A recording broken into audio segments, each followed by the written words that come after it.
नमस्कार। कक्षा 10वीं गणित से अध्याय 12 वृत्तों से संबंधित क्षेत्रफल के 6 अति महत्वपूर्ण प्रश्नों का आज हम हल यहाँ देखेंगे। चलिए लेते हैं पहला प्रश्न। एक वृत्ताकार खेत पर 24 रुपए प्रति मीटर की दर से बाड़ लगाने का व्यय 5280 रुपए है। इस खेत की 0.50 प्रति वर्ग मीटर की दर से जुताई कराई जानी है। खेत की जुताई कराने का व्यय ज्ञात कीजिए। तो हल लेते हैं हम यहाँ पर। हमें क्या ज्ञात है? 24 रुपए प्रति वर्ग मीटर की दर से बाड़ लगाई जा रही है खेत पर। तो खेत के बाड़ जो लगती है वो वृत्ताकार भाग की परिधि में लगती है। तो हम लेते हैं बाड़ लगाने का व्यय। सबसे पहले हमें क्या दिया गया है? बाड़ लगाने का व्यय दिया हुआ है 5280 रुपए बाड़ लगाने का व्यय है। तो प्रति वर्ग मीटर कितना है? प्रति मीटर देखिए यहाँ ध्यान दीजिए, ये केवल परिधि में लग रही है बाड़, तो कोई क्षेत्रफल में नहीं लग रही, इसलिए यहाँ पर वर्ग मीटर में मान नहीं दिया हुआ है। प्रति मीटर बाड़ लगाने का व्यय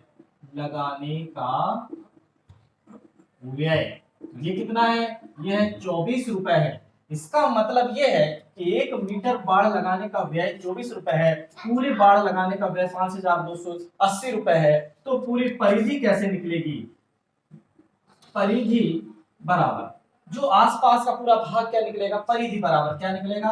5280 बटे 24। तो परिधि वास्तव में क्या होती है? 2 पाई आर बराबर, अब ये 24 से हम इसे काट देंगे तो क्या हो जाएगा? 24 दूनी 48 बचा 4, फिर 8 उतारे, फिर 24 दूनी 48 और फिर 0। तो क्या प्राप्त हुआ? 220। संपूर्ण बाड़ की लंबाई वास्तव में क्या है? चाहो तो आप लिख सकते हो बाड़ के क्षेत्र की लंबाई, या बाड़ के क्षेत्र की लंबाई क्या हो जाएगी? परिधि, उसे हम लिख देंगे सीधे 220। तो r का मान क्या हो जाएगा? r बराबर यहाँ पर देखते हैं 2, ये पाई देखिए 22/7 है और 2 है। जब हम इसका पक्षांतर करेंगे तो r क्या प्राप्त होगा हमें? देखते हैं 220 गुणा 7 चला जाएगा ऊपर, ये जो ऊपर 2 है वो आ जाएगा नीचे, और 22 भी आ जाएगा नीचे। तो होगा 22 एकम 22, 22 धाम ये देखिए 220 और ये 2 पंचे 10। r बराबर कितना प्राप्त हुआ? 35 सेंटीमीटर। तो हमें यह प्राप्त हुआ कि वृत्ताकार खेत की त्रिज्या 35 सेंटीमीटर है। अब चूंकि जुताई जो हम कराएंगे, बाड़ तो देखिए बाड़ हमारे ये परिधि में लगी हुई थी, लेकिन अब हम जब जुताई कराएंगे तो ये क्षेत्रफल में कराएंगे। जुताई कहाँ कराई जाना है? क्षेत्रफल में कराई जानी है। इसलिए हम लिखेंगे, क्या लिखेंगे? देखिए खेत का क्षेत्रफल पहले हम निकाल लें, कितना हो जाएगा? पाई आर वर्ग। खेत का क्षेत्रफल पाई आर वर्ग। तो पाई का मान है यहाँ 22/7, आर का मान है 35, वर्ग है तो एक बार और 35, ये हमने लिख दिया। इसके बाद हम 7 से काट देंगे तो 7/35 हो गया। अब ये देखिए 5 दूनी 10 की शून्य हासिल का 1, 5 दूनी 10 और 11 गुणा 35। अब फिर से हम गुणा कर देंगे, 35 शून्य 35 एकम 35 के 5 हासिल का 3, 35 एकम 35 36 37 38, ये हो गया वर्ग मीटर। खेत का क्षेत्रफल तो हमें प्राप्त हुआ 3850 वर्ग मीटर। अब चूंकि 50 पैसे 0.50 रुपए प्रति वर्ग मीटर व्यय है जुताई का, तो अतः जुताई का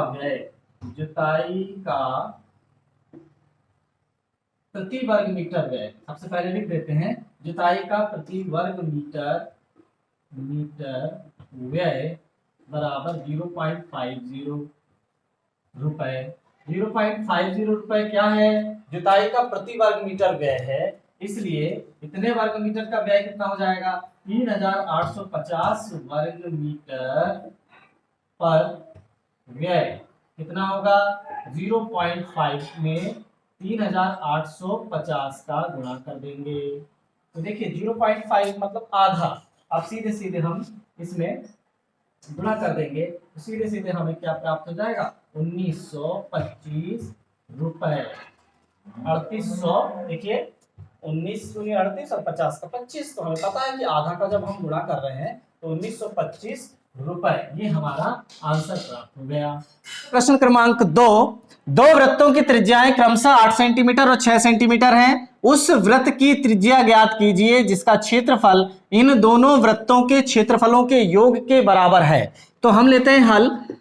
ज्ञात है, क्या ज्ञात है हमें? दो वृत्तों की त्रिज्याएं ज्ञात हैं, तो लिखते हैं पहले वृत्त की त्रिज्या R1 बराबर 8 सेंटीमीटर। अब दूसरे वृत्त की त्रिज्या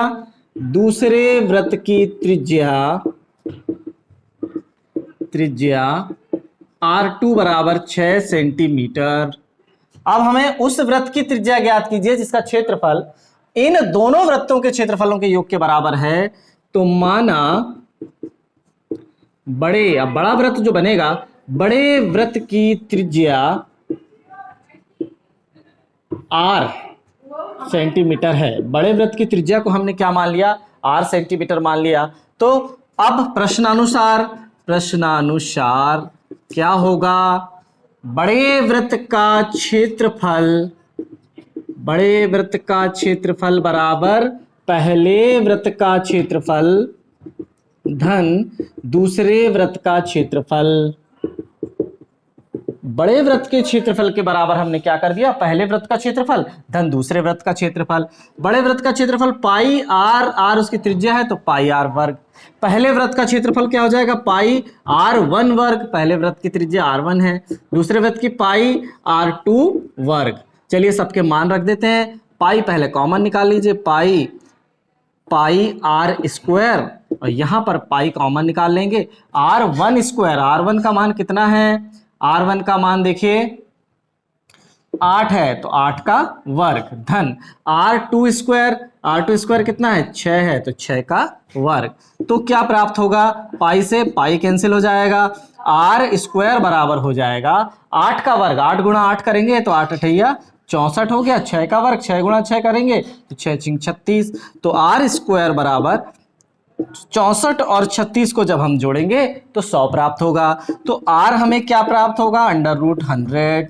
अब चूंकि त्रिज्या है, लंबाई है, सदैव धनात्मक होती है, इसलिए R बराबर यहाँ 10 सेंटीमीटर हमें त्रिज्या प्राप्त हो गई। ये क्या है? ये उस वृत्त की त्रिज्या है जिसका क्षेत्रफल दोनों वृत्तों के क्षेत्रफलों के योग के बराबर है। तो नीचे आंसर त्रिज्या R बराबर 10 सेंटीमीटर। हम लेते हैं तीसरा प्रश्न। किसी कार के प्रत्येक पहिए का व्यास 80 सेंटीमीटर है। यदि यह कार 66 किलोमीटर प्रति घंटे की चाल से चल रही है तो 10 मिनट में पहिए द्वारा कितने चक्कर लगाएगा? पहिया कितने चक्कर लगाएगा? तो चलिए हल देखते हैं इसका। सबसे पहले तो हम दूरी का पता लगा लेते हैं कि कुल दूरी कितनी है। कुल दूरी है 1 घंटे में चली गई दूरी। 1 घंटे में चली गई दूरी बराबर 66 किलोमीटर। 1 घंटे में चली गई दूरी है 66 किलोमीटर। अब हम लेते हैं 1 मिनट में चली गई दूरी बराबर कितना हो जाएगा? 66 किलो के स्थान पर हम 1000 लिख सकते हैं तो मीटर में बदल जाएगा। 66 गुणा 1000, और मीटर के स्थान पर हम 100 लिख सकते हैं तो सेंटीमीटर में बदल जाएगा। बटे 1 मिनट में चली गई दूरी, 1 घंटा वास्तव में 60 मिनट के बराबर होता है। ये देखिए 1 घंटे में चली गई दूरी 60 मिनट में चली गई दूरी है, तो 1 मिनट में चली गई दूरी ये 60 यहां पर आ जाएगा। अब हम इसको रख देते हैं कि भाई ये दूरी में हमें ज्ञात करना है कि कितने चक्कर लगाने हैं। तो 6 कम 6, 6 11 66, तो टोटल दूरी हमारी कितनी हो गई? ये देखिए ये है 11 और 1 2 3 4 शून्य इसमें हम लगा देंगे। इतनी दूरी 10 मिनट में तय की गई दूरी, 10 मिनट में तय की गई दूरी कितनी हो जाएगी? इसमें और 10 का गुणा कर देंगे तो ये देखिए ये 4 बार 0 1,10,000 था, इसमें और हमने गुणा कर दिया तो ये हो गया 11 लाख सेंटीमीटर। ये अब हम इसे यही रहने देते हैं और अब हम लेते हैं, चलिए ये हमें प्राप्त हो गया पहला मान। अब हमें ये लेना है कि पूरे पहिए की परिधि कितनी है, और पहिए की परिधि का भाग यदि हम इस चली गई दूरी में दे देंगे तो हमें चक्करों की संख्या प्राप्त हो जाएगी। तो अब लेते हैं हम पहिए की परिधि। पहिए की परिधि कितनी है? पहिए की परिधि 2 पाई r।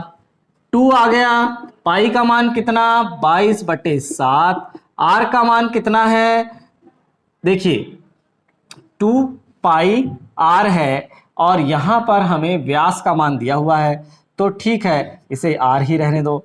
अब हम ये देखते हैं कि r और 2 मिलकर कितना होता है, व्यास होता है। त्रिज्या और 2 मिलकर क्या होता है, व्यास होता है। तो 22/7 गुणा व्यास। अब व्यास का मान कितना है, 22/7 गुणा 80। ये हमें दूसरा मान प्राप्त हो गया। अब हम ये देखते हैं कि हमें क्या निकालना है, चक्करों की संख्या। तो सीधे सीधे हम यहां लिखेंगे चक्करों की संख्या, कितने चक्कर लगेंगे, डायरेक्ट चली गई दूरी, फार्मूला क्या रहेगा, चली गई दूरी बटे परिधि। चली गई दूरी के बटे क्या करेंगे, परिधि करेंगे। चली गई दूरी कितनी है, 11 लाख है, और परिधि कितनी है, 22/7 गुणा 80। तो सबसे नीचे वाला 7 कहां चला जाएगा, ऊपर। तो ये हो गया 11 लाख, उसमें 7 का गुणा बटे 22 गुणा 80। अब देखिए हम इसे काट देंगे तो 11 दूनी 22 और ये हो गया 11 एकम 11 और ये हो गए 5 शून्य। अब हम ये देखते हैं कि ये 2 से अब ये कितना प्राप्त हो जाएगा, 1 शून्य से 1 शून्य काट दो। अब हमारे पास क्या है, 10,000 है, 10,000 गुणा 7/16। इसे हम आसानी से हल कर सकते हैं। देखिए कैसे हल करेंगे, चलिए काटते हैं। 16 एकम 16, 16 से ही काट देते हैं। तो यहां पर देखिए 10,000 कैसे कटेगा, यहां पर देखते हैं 16 पंचे 80, 16 छिंग 96, 6 बार में 96 आया। फिर 4 उतारे हमने यहाँ तो 4 शून्य, 16 दूनी 32, फिर 8 बचा, फिर कितना आएगा 16 पंचे 80। तो कितना प्राप्त हो गया टोटल हमें, टोटल हमें प्राप्त हो गया 625 गुणा 7। 625 गुणा 7, तो इसको हम कैसे लिख देंगे, 625 गुणा 7 यानी कितना, तो देखिए 7 पाना 35 की 5 हासिल का 3, 7 दूनी 14, 15 16, 17 की 7 हासिल का 1, 7 छिंग 42 और 1 43, 4375 चक्कर। ये हमारा आंसर आ गया। तो चलिए हम फिर से एक बार इसे समझने का प्रयास करते हैं। 1 घंटे में चली गई दूरी, कार द्वारा 1 घंटे में चली गई दूरी कितनी है, 66 किलोमीटर है। उसे हमने 1 मिनट में चली गई दूरी कितनी हो जाएगी, 60 का हम भाग दे देंगे। तो 1 मिनट में चली गई दूरी, इस किलोमीटर को पहले हमने मीटर में बदला 1000 का गुणा करके, फिर सेंटीमीटर में बदला 100 का गुणा करके, और 1 मिनट में चली गई दूरी में निकालने के लिए हमने 60 का भाग दे दिया। अब 10 मिनट में चली गई दूरी निकालने के लिए इसी दूरी में 10 का गुणा करना पड़ा। अब हमें हमारे पास ये प्राप्त हो गई कुल दूरी। अब पहिए की परिधि हमें निकालना था, तो 2 पाई r, 2r मतलब व्यास होता है, तो व्यास का मान तो 80 है 22/7, या फिर हम 80 में 2 का भाग देकर r निकाल लेंगे, 2 पाई r का भी मान रख सकते हैं। अब हम ये देख लेते हैं कि ये 22/7 गुणा 80 आ गया। अब जैसे ही हमें चक्करों की संख्या चाहिए थी, इसलिए चली गई दूरी बटे परिधि, तो या पहिए की परिधि, तो हम इसमें जैसे ही भाग देते हैं तो हमें हल करने के पश्चात 4375 चक्कर प्राप्त होते हैं। क्रमांक 4 है, त्रिज्या 4 सेंटीमीटर वाले एक वृत्त के त्रिज्यखंड का क्षेत्रफल ज्ञात कीजिए जिसका केंद्रीय कोण 30 अंश है, साथ ही संगत दीर्घ त्रिज्यखंड का क्षेत्रफल भी ज्ञात कीजिए। तो एक वृत्त है जिसका केंद्रीय कोण 30 अंश है, ये 30 अंश बने हुए इस त्रिज्यखंड का हमें क्षेत्रफल ज्ञात करना है, साथ ही दीर्घ त्रिज्यखंड का भी क्षेत्रफल हमें ज्ञात करना है। तो चलिए हल में हम लेते हैं। ज्ञात है क्या ज्ञात है? वृत्त की त्रिज्या, वृत्त की त्रिज्या r बराबर 4 सेंटीमीटर, केंद्रीय कोण, केंद्रीय कोण थीटा बराबर 30 अंश है। तो लघु त्रिज्यखंड और दीर्घ त्रिज्यखंड, तो हमें सब दिख रहा है कि 30 अंश निर्मित करने वाला लघु त्रिज्यखंड है और शेष वाला जो है दीर्घ त्रिज्यखंड है। तो हम सबसे पहले लेते हैं लघु त्रिज्यखंड का क्षेत्रफल। क्या होता है? लघु त्रिज्यखंड का क्षेत्रफल 30 अंश का केंद्रीय कोण है, इसलिए थीटा बटे 360 पाई आर वर्ग। तो देखिए थीटा कितना है? अब 30 अंश है, तो ये हो गया 30 बटे 360 पाई 22 बटे 7, आर कितना है? 4 है, तो 4 गुणा 4। ये देखिए यहां पर हमें प्राप्त होगा, इस शून्य से शून्य काट दिया, 3 बार 36 हो गया, तो 12 बार कटा 36। अब हमें क्या प्राप्त हो रहा है? देखिए अंश में हो गया 22 गुणा 4 गुणा 4 बटे हर में प्राप्त हुआ 12 गुणा 7। तो फिर देखिए ये 4 तिया 12, 3 बार कट गया, तो हमें प्राप्त हो गया 22 चौके 88 बटे 21। किसका भाग 88 में देते हैं तो क्या प्राप्त होगा? 21 भागित 88, 21 चौके हो गया हमारा 84, बचा 4, यहाँ लगाया दशमलव, यहाँ आया शून्य, 21 एकम 21 बचा 19, फिर यहाँ लगाया शून्य, यहाँ आया 9, तो 189 ये हमें प्राप्त हो गया। तो हमें क्या प्राप्त हुआ? 4.19। ये क्या है? लघु त्रिज्यखंड का क्षेत्रफल वर्ग सेंटीमीटर में 4.19 वर्ग सेंटीमीटर प्राप्त हो गया। अब हम दीर्घ त्रिज्यखंड का क्षेत्रफल कैसे निकालेंगे? तो देखिए दीर्घ त्रिज्यखंड का क्षेत्रफल हो जाएगा हमारा, यहां देखिए दीर्घ त्रिज्यखंड का क्षेत्रफल थीटा। अब हमारे पास देखिए दीर्घ त्रिज्यखंड में क्या होगा? ये 30 अंश है, तो बचा हुआ कोण कितना अंश है? 330 अंश है, वह है दीर्घ त्रिज्यखंड। तो दीर्घ त्रिज्यखंड का सबसे पहले हम लिखेंगे दीर्घ केंद्रीय कोण। दीर्घ केंद्रीय कोण कितना है? बराबर 330 अंश। तो सीधे सीधे हम फार्मूला लगाएंगे, दीर्घ त्रिज्यखंड का क्षेत्रफल बराबर 330 बटे 360 गुणा पाई आर वर्ग।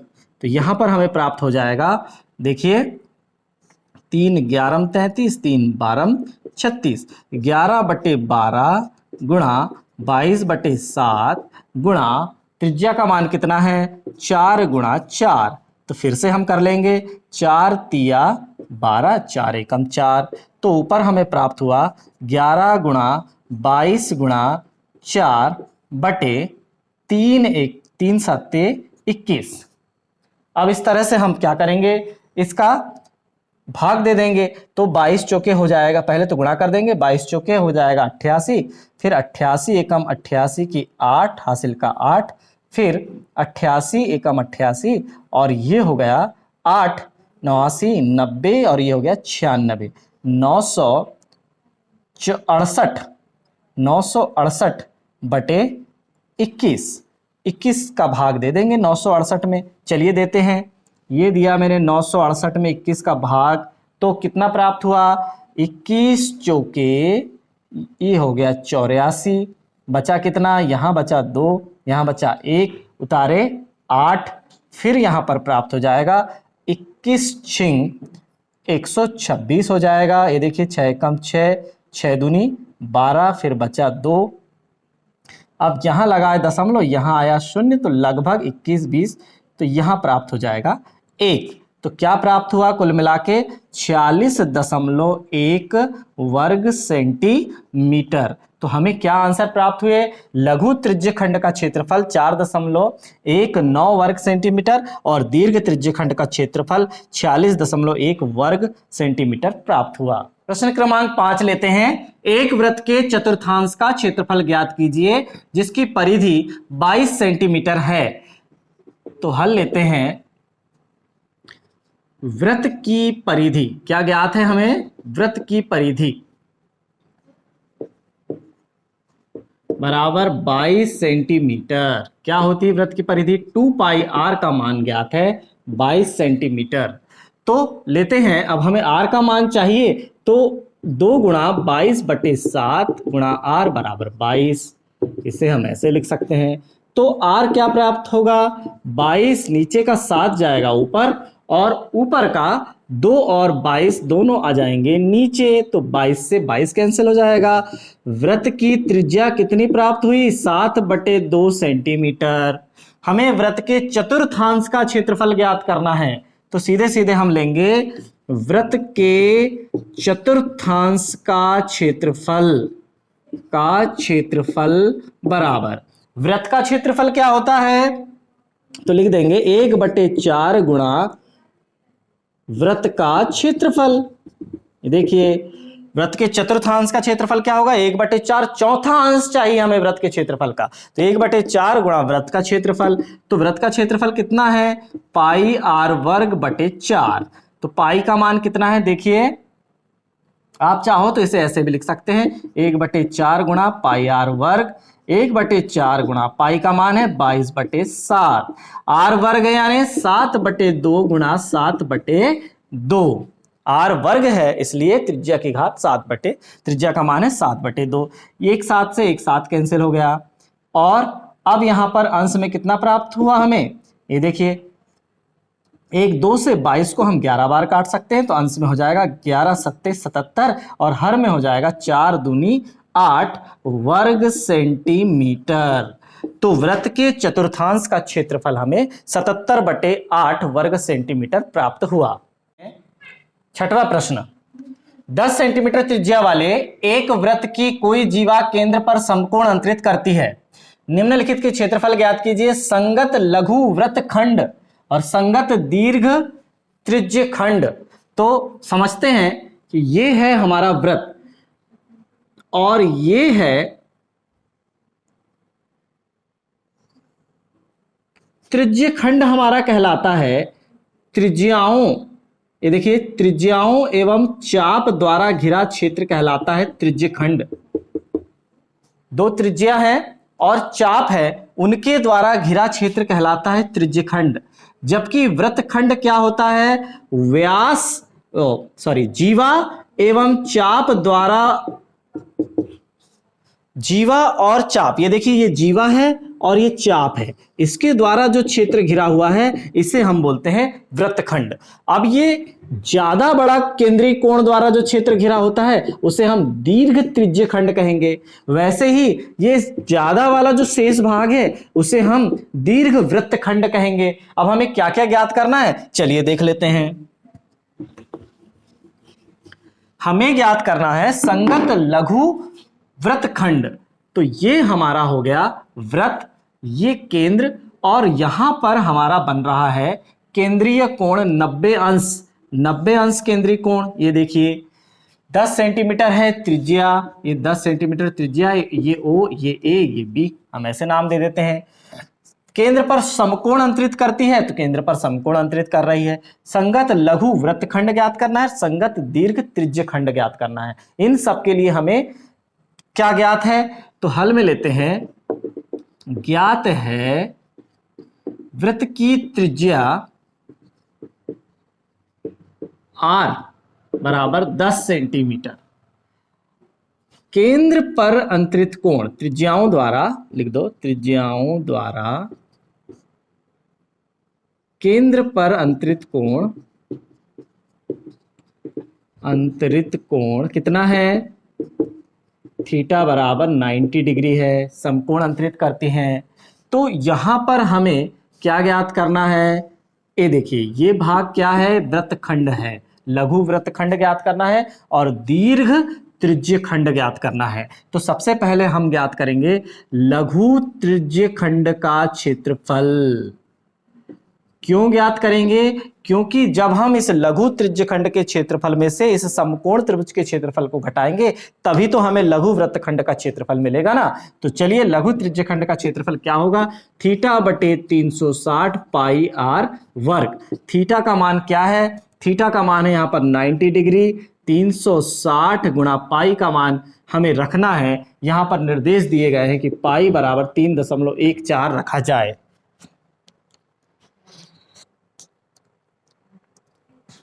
तो चलिए अब हम रख देते हैं पाई का मान 3.14 और हमारी त्रिज्या है 10 सेंटीमीटर वर्ग है, तो 10 गुणा 10। ये देखिए ये 9 एकम 9 9 जो कि 36 का काम खत्म। 3.14 में जब 10 गुणा 10 का गुणा करेंगे तो 314/4 लघु त्रिज्यखंड का क्षेत्रफल। अब हम 4 का भाग दे देंगे तो 4 सत्ते 28 बच गया 3, 4 अट्ठे 32 लगाए दशमलव, फिर बचा 2 उतारे 0, 4 पंचे 20 वर्ग सेंटीमीटर, 78.5 वर्ग सेंटीमीटर। तो अब हमें क्या निकालना है, इस समकोण त्रिभुज का क्षेत्रफल, जो कि बहुत आसान है, ये भी 10 सेंटीमीटर, ये भी 10 सेंटीमीटर। तो अब लेंगे समकोण त्रिभुज OAOB का क्षेत्रफल बराबर 1/2 आधार गुणा ऊंचाई, तो 1/2 आधार भी 10 और ऊंचाई भी 10। ये देखिए 1/2 कर लेंगे, आधार और ऊंचाई दोनों कितने हैं, 10-10 सेंटीमीटर है, 2 पंचे 10, तो 50 वर्ग सेंटीमीटर। तो हमारा पहला मान जो हमें निकालना था लघु वृत्तखंड का क्षेत्रफल, तो देखिए नंबर 1 आ गया, संगत लघु वृत्तखंड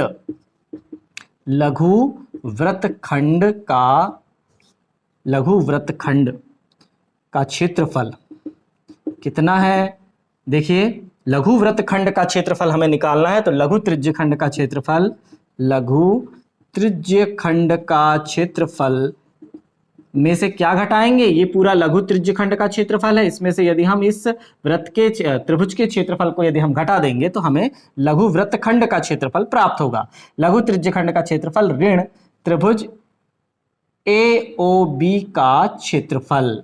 तो चलिए लघु त्रिज्यखंड का क्षेत्रफल है 78.5, इसमें से 50.0 को हम घटा देंगे तो 38, ये देखिए 50, 60, 70, 8, 78, 28.5 वर्ग सेंटीमीटर हमें प्राप्त हो गया लघु वृत्तखंड का क्षेत्रफल। अब हम दूसरी बात जो हमें ज्ञात करना है उसे कैसे ज्ञात करेंगे, हमें ज्ञात करना है संगत दीर्घ त्रिज्यखंड का क्षेत्रफल। तो देखिए दीर्घ त्रिज्यखंड का क्षेत्रफल यानी ये जो शेष भाग है इस पूरे का क्षेत्रफल कैसे निकालेंगे। दीर्घ त्रिज्यखंड का क्षेत्रफल, वृत्त का क्षेत्रफल, पूरे वृत्त का क्षेत्रफल में से यदि हम लघु त्रिज्यखंड का क्षेत्रफल घटा दें, दोनों में काम आया ना, इसलिए हमने लघु त्रिज्यखंड निकाले थे, दोनों में निकालने में काम आएगा वो। लघु त्रिज्यखंड का क्षेत्रफल को घटा दो। वृत्त का क्षेत्रफल क्या है, पाई r वर्ग, इसमें से क्या घटाना है, लघु त्रिज्यखंड का क्षेत्रफल 78.5 घटाना है। तो चलिए पाई r वर्ग यानी 3.14 गुणा r का मान है 10 गुणा 10 ऋण 78.5, तो ये 3.14 में 10 गुणा 10 मतलब 100 का गुणा करेंगे तो 314.0 में से 78.5 को जब हम घटाएंगे तो देखिए 314.0 में से 78.5 को घटा दीजिए, यहाँ बचा 5, यहाँ भी बचा 13 में से 8 गए तो 5, और यहाँ पर है 30 में से 7 गए तो हो जाएगा 23। तो कितना प्राप्त हुआ, 235.5, यहाँ प्राप्त हो जाएगा 235.5, क्या है ये, वर्ग सेंटीमीटर आंसर। तो हमें क्या प्राप्त हुआ, लघु वृत्तखंड का क्षेत्रफल 28.5 वर्ग सेंटीमीटर प्राप्त हुआ, जबकि दीर्घ त्रिज्यखंड का क्षेत्रफल 235.5 वर्ग सेंटीमीटर प्राप्त हुआ। आज की क्लास यही समाप्त होती है, धन्यवाद।